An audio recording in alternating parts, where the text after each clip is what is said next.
Isang magandang araw po sa ating lahat mga kapatid at ako po muli si Sister Lai, ang inyong partner sa Daily Devotion. Kumusta po kayo sa araw ni ito? At ang nais ko po sanang ibahagi sa inyo ay magmumula sa Aklat ng Kawikaan. Ang aklat na ito po ay isa sa mga paborito kong aklat sa Biblia sapagkat ito po ay sumasalamin sa buhay nating mga tao. Samahan niyo po ako na ating aralin at limiin ang ating sarili sa ilang talatang ito. Ngunit bago po yan, ako po ay samahin yung manalangin, humingi po tayo ng gabay at patnubay sa ating Panginoon. Diyos namin makapangyarihan sa lahat, salamat po sa araw na ito. Salamat po Panginoon sapagkat ibinangon mo muli kami, taglay ang aming buhay at katinoan ng pag-iisip, Panginoon. Salamat nga po Panginoon sapagkat binigyan mo kami ng pribilehyo upang muli ay talakayin namin ang iyong mga salita, magpalakasan at maging kaaya-aya Panginoon sa iyong harapan. Nawa Panginoon, ang aming mapapag-aralan ito ay tumanim ng malalim sa aming puso't isipan at hindi lamang mamunga sa aming sarili, kundi maibahagi rin naman namin ito sa aming mga kapatiran na nangangailangan ng iyong mga salita. Ito po ay aming dalangin sa matamis na pangalan ni Jesus. Amen. Ang nais ko po sanang ibahagi sa inyo ay magmumula sa Aklat ng Kawikaan. At ito po ay pinamagatan kong kagalingang dulot ng masayang puso sa pamamagitan ng mga salitang nagbibigay ng inspirasyon para sa iba. Ito po ang talata mula sa Kawikaan, Kabanata 12, talatang 25. Ang kabigatan sa puso ng tao ay nagpapahukot, ngunit ang mabuting salita ay nagpapasaya. Bilang tao po, marami po tayong mga salita na minsan ay hindi natin nalilimi, na basta na lamang po natin nasasabi sa ating kapwa. Subalit, siguro po panahon na para magkaroon tayo ng paglilimi sa ating mga salitang binibitawan. Meron pong mga ilang katanungan ng nais ko po sana na limiin natin sa ating mga sarili. Unang-una, tayo po ba ay nakapagpapasaya sa pamamagitan ng mga salitang ating binibitawan? Mapapansin po natin na ang katuwaan at kalungkutan ng isang tao ay madalas nagmumula sa kung ano ang kanilang naririnig. Bilang tayo po ay mga mananampalataya, ang ina-expect po sa atin ng Panginoon ay tayo pagmula ng mga salita na kung saan makapagbibigay ng inspirasyon sa bawat isa, lalo tigit sa mga kapatiran na nanghihina. Siguro po hindi given sa atin yung sa atin manggagaling na mauopen sa atin ng ating kapatiran po.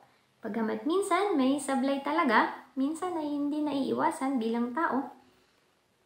Pero kinakailangan daw po pala na maging aware tayo, o mas maging sensitibo para maging isa tayo sa gamitin ng Panginoon para magkaroon ng kalakasan ng ating kapatiran at hindi yung tayo pa ang isa sa gagamitin upang siya'y matisod. Narito po ang mga ilang dulot ng mga mabubuting salita na nagmumula sa atin. Unang-una, ito'y nagpapalakas ng loob ng iba. Yan po'y ating mapapansin. Bilang mga mananampalataya, kung minsan may mga time po talaga na ang ating kapatiran ay nanghihina o maging ang ibang tao din naman kahit na nasa labas ng iglesia. Ngunit dahil sa meron tayong mga na-share na Word of God, nagiging kasangkapan po tayo para lumakas ang kanyang loob at magtagumpay sa kanyang sitwasyon kinakaharap. Ang ikalawa po ay ito'y nagpapatibay ng pananampalataya. Ang mabubuting salita daw po pala na nagmumula sa atin, lalo tigit sa banal na kasulatan na ating ibinabahagi, ay nagpapatibay ng pananampalataya. Ibig sabihin, lalo na po yung sa paraan na tayo nagpapatotoo, sinishare natin na kapatid na pagtagumpayan ko yung ganyang bagay nung panahon na naandyan ako sa iyong sitwasyon. So isa po yun sa mahalaga, mabuting dulot ng mga salitang ating binibitawan. Ikatlo po ay ang mabubuting salita po ay nagpapagaling, lalo na po sa mga may sakit. Yan po ay ating danas na danas. Atin silang ipinapanalangin, binibigyan natin sila ng words of encouragement na kapatid, iasa mo sa Panginoon, gumagaan ang kanilang pakiramdam. At isa po yan sa hindi matatawarang kapangyarihan ng Panginoon sa pamamagitan ng ating mga salita. Ang ikaapat po ay ito po'y nagsisilbing paalala sa lahat ng pagkakataon. Andyan na po yung mga magagandang salita na ating binibitawan sa ating mga kapatiran, lalo na po sa panahon ng sila'y nanghihina. Yung words of encouragement na kapatid, magpatuloy ka sapagkat hindi walang kabuluhan ang ating ginagawa para sa Panginoon. So, yun po isa sa nagpapatibay at nagpapaalala sa ating mga kapatiran na hindi ka nag-iisa sa laban na ito, kundi kasama mo kami at kasama natin ang Panginoon na pagtatagumpayan ang lahat ng sitwasyon. At meron din naman po na mga dulot na masama. Ang masamang salita, kung papaano meron din mga kabutihan sa ating mga mabubuting salita, ito naman po ang kailangan nating ma-discern o kailangan nating malini. Unang-una, ang dulot po ng masasamang salita ay kabaligtaran syempre ng mga mabubuti. Unang-una, ito'y nagpapahina ng loob. Naranasan niyo na po ba na nagamitin kayo minsan sa ikahihina ng inyong kapatiran? Yan po'y isang malaking pananagutan sa Panginoon. At napakahirap naman po isipin at nakakalungkot isipin na tayo ay magiging dahilan sa ikahihina ng pananampalataya ng ating kapatid. Yan po'y pananagutan natin sa Panginoon, mga kapatid. Ikalawa, na masamang dulot ng ating mga salita, ito'y nagwawasak ng pananampalataya. Palagi po nating iisipin na bago tayo magbitaw ng mga salita na hindi makakabuti, lagi po nating itanong, mapatitibay ba nito ang pananampalataya ng aking kapatid? O magiging dahilan ba ito para tuluyan na siyang mag-back out sa pananampalataya? Ikatlo po, ito'y nagdudulot ng sakit.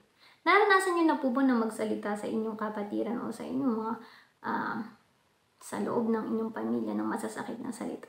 At pagkatapos ay parang aatakihin dahil sa inyong mga sinabi.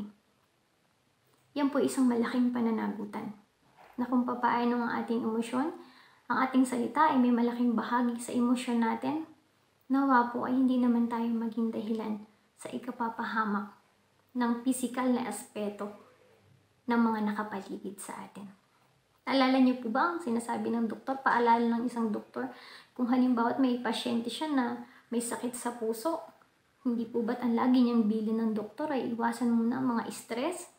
Sapagkat katulad po ng sinasabi ng Biblia, na kung papaano ang mabubuting salita ay nakapagpapasaya sa tao, ay ganun din naman po. Ang kanyang masamang salita ay nagpapahukot sa kanya o di kaya ay parang bumabagsak yung kanyang balikad, parang disappoint. At yan po yung isa sa masasabi natin na nagiging bunga ng masasamang salita. At ang ika-apat nga po, ito'y nagtutulak sa ikapapahamak. Minsan po yung mga sinasabi nating salita o kadalasan, yan pa yung nagtutulak o nagbubulid sa ating mga mahal sa buhay at maging sa ating kapatiran para siya'y tuluyan ng bumitaw. Sapagkat imbis na natulungan natin, nakapagbigay tayo ng inspirational words o mga inspirational advice, ang nangyari ay lalong nanghina sapagkat madalas po yung pinanggagalingan ng mga masasakit nating salita ay minsan ay sinisisi na lamang natin. Pero lagi po nating iisipin na kung papaano ang mga salita natin ay may kapangyarihan sa ating buhay. Sana po, bilang tayo mga anak ng Panginoon, nawa po, loobin ng Panginoon na isa tayo sa gamitin upang maging tagapagpalakas at hindi makapagpahina ng pananampalataya ng bawat isa. Sana po ay inyo pong limiin, samahan niyo akong limiin sapagkat wala naman pong exempted o walang hindi akma sa pinag-aralan natin ito. Maging ako po sa aking sarili, madalas ay may mga pagkakataon na ako po'y sumasablay din. Ngunit patuloy pong binabago tayo ng Panginoon sa bawat araw. At ang mahalaga po ay tayo ay willing magpaturo sa Panginoon at magpatuwid sa lahat ng pagkakataon. Nawa po ay napagpala tayo sa isang maikling pag-aaral na ito. Sa Diyos po ang papuri.